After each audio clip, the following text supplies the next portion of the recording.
Arab regimes supported Israeli genocide, now support U.S. plan to eliminate Hamas. Sheikh Yasin's supporters carry his portrait during a protest march in Gaza.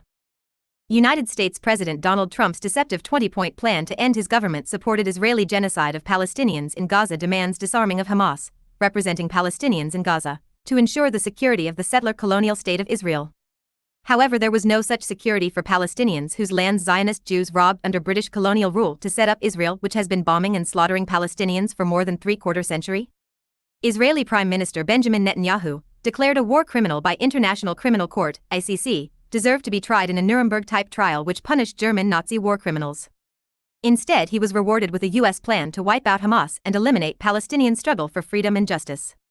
Arab regimes support this sellout plan which eliminates Hamas and turns Palestinians into non-entity.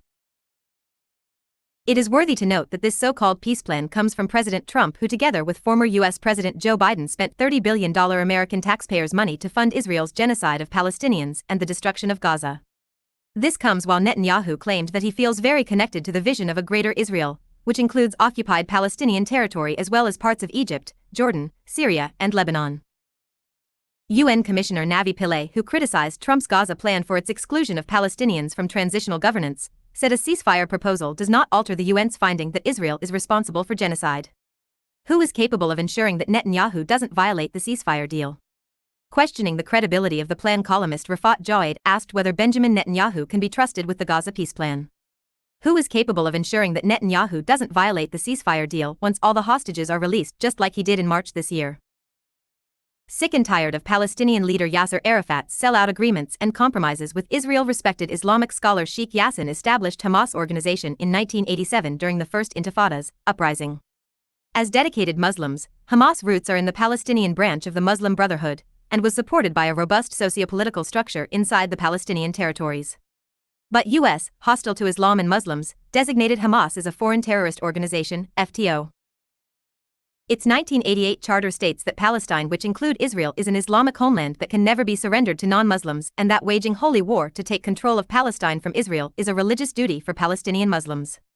This position brought Hamas into conflict with Yasser Arafat's Palestine Liberation Organization, PLO, which recognized Israel's right to exist in 1988. Hamas opposed the 1993 peace agreement between the PLO and Israel. In the elections for the Palestinian Legislative Council in 2006, Hamas won and took control of the Gaza Strip. Unable to put up with decades of extreme Israeli oppression, Hamas attacked Israel in October 2003 and triggered the genocide, which continues for 2 years. However, according to American political scientist John Mearsheimer, Israel killed Israelis and blamed Hamas to trigger this genocide planned ahead with U.S. European partners. Egyptian Foreign Minister Badr Abdelhadi said in Paris that there could be no future role for Hamas in Gaza, while Qatar, Egypt, and Turkey began putting pressure on Hamas to limit its objections to Trump's plan to disarm them. The head of Hamas's negotiating team, Khalil al-Hayya, said, "We are ready and positive to work towards an agreement that would see the end of the war, the withdrawal of Israeli troops from Gaza, and an exchange of prisoners so the war ends forever, and our Palestinian people may live in peace, in accordance with their legitimate aspirations, like all other peoples of the region." Live. Sharm el-Sheikh Peace Summit on Monday, October 13, 2025. The city hosted an international summit titled Sharm el-Sheikh Peace Summit, co-chaired by President Abdel Fattah el-Sisi and U.S. President Donald Trump, with the participation of world leaders from more than 20 countries aiming to end the war in the Gaza Strip. There was no participation by Hamas and Israel. The summit was to discuss the next steps in the implementation of the Gaza peace plan, and it was intended that the focus should be on the future governance of the Gaza Strip, security and humanitarian assistance. It was hosted by Trump and Egyptian dictator Abdel Fattah Sisi, installed in power by Saudi Arabia, UAE, and Kuwait at a cost of $11 billion, after crushing emerging democracy headed by Mohammed Morsi of Muslim Brotherhood.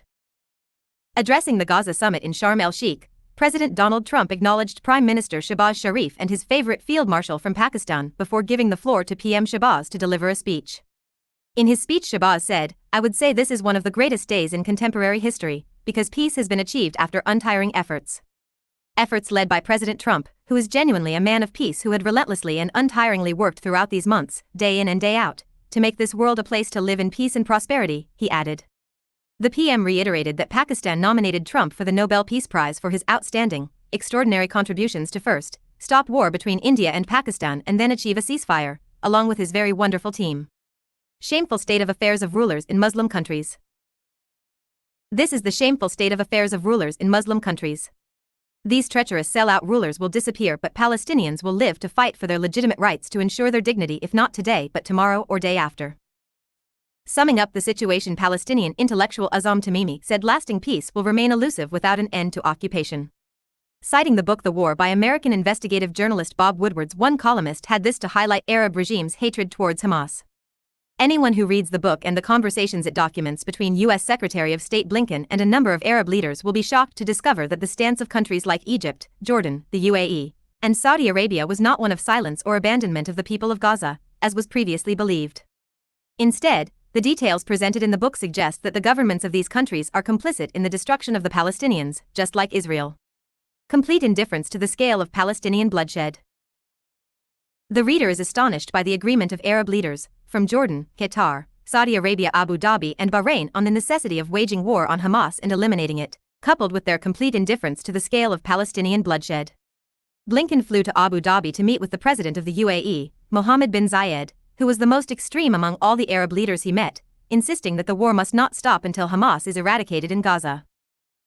On the morning of the next day, October 14, Blinken met with Saudi Foreign Minister Prince Faisal bin Farhan al Saud, who said Israel should not have trusted Hamas. "We warned Netanyahu repeatedly. Hamas is the Muslim Brotherhood." The Saudi foreign minister continued, "Terrorist groups are not only trying to destroy Israel but also to overthrow other Arab leaders. We are concerned about the repercussions of Israel's actions in Gaza on our collective security, and what comes after Hamas could be worse. ISIS came after Al-Qaeda and is worse than it." The book says, Saudi foreign minister told Blinken, "Hamas must be eliminated. We have repeatedly warned Israel that Hamas is the Muslim Brotherhood.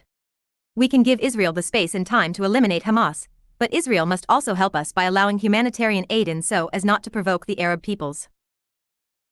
At that point, Blinken and his team realized the sincerity of the Egyptian regime's desire to eliminate Hamas, and indeed, he conveyed the information about the Gaza tunnels and camels message to Netanyahu. In this context, how could Hamas, representing Islam and Palestinians, expect any support from the Arab regimes which openly support U.S. European-backed Israeli genocide of Palestinians?